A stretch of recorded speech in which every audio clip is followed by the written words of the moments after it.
পতিত স্বৈরাচার শেখ হাসিনার আমলে আঙুল ফুলে কলাগাছ হয়েছে অনেকেই। এর ব্যতিক্রম হয়নি স্বৈরাচারের দোসর সাবেক মন্ত্রী টিপু মুনশির ফুট ফরমায়েশ খাটা দিবাকর চন্দ্র রায় দীপুর।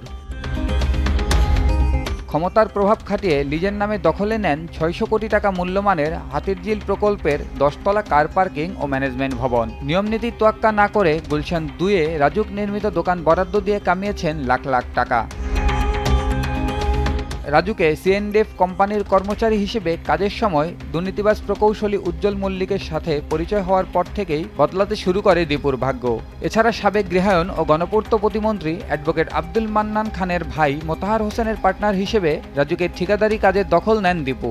এরপর সম্পর্ক গড়ে তোলেন গণপূর্ত মন্ত্রণালয়ের গডফাদার খ্যাত মানিক বাবলুর সাথে। বনে যান মানিক বাবলুর ব্যবসায়িক পার্টনার। দখল নেওয়া হাতিরঝিলের ১০তলা কার পার্কিং ভবন কেন্দ্র করে গড়ে তোলেন দুর্নীতি আর অপকর্মের আখড়া। অভিযোগ রয়েছে ১০তলা ভবনটি লিজ নিতে অন্য প্রতিষ্ঠান দর দেয় ১.৫ কোটি টাকা, কিন্তু প্রভাব খাটিয়ে দ্বিগুণ দরে ভবনটির লিজ নেয় দীপু। কার পার্কিংয়ের আয়ের একটি অংশ মাসোয়ারা পেয়ে থাকেন সংশ্লিষ্ট কর্মকর্তারা।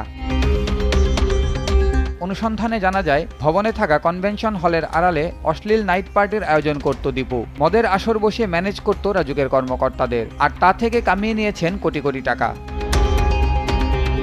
এছাড়া এলিট কনস্ট্রাকশন কোম্পানির মাধ্যমে আউটসোর্সিং প্রক্রিয়ায় জনবল ও যানবাহন সরবরাহ করে কামিয়েছে কোটি কোটি টাকা। এ নিয়ে সংবাদ প্রকাশ করায় সাংবাদিককে প্রাণনাশের হুমকিও দিয়েছিল দীপু। চুক্তির চেয়ে কম বেতন দেওয়ায় শ্রমিকরা প্রতিবাদ করলে ঘটে ধরে এনে শারীরিক নির্যাতনের ঘটনাও।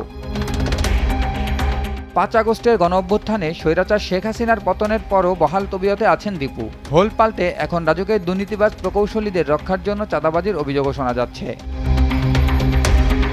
১০তলা কার পার্কিং ও ম্যানেজমেন্ট ভবনের প্রথম তলায় রাজুকের হাতিরঝিল ব্যবস্থাপনা কার্যালয়ের জন্য জায়গা রয়েছে। দ্বিতীয় থেকে অষ্টম তলা পর্যন্ত প্রতিটি ফ্লোরে ২১০টি গাড়ি পার্কিংয়ের ব্যবস্থা। নবম ও দশম তলায় কনভেনশন হলের জন্য রয়েছে ৯৩৮০ বর্গফুট, কফি শপের জন্য ২১৩৯ বর্গফুট, রেস্টুরেন্টের জন্য ২১৩৯ বর্গফুট জায়গা। ভবনে দুটি লিফট, বিকল্প সিঁড়ি ও গাড়ি ওঠানামার জন্য রয়েছে র্যাম্প।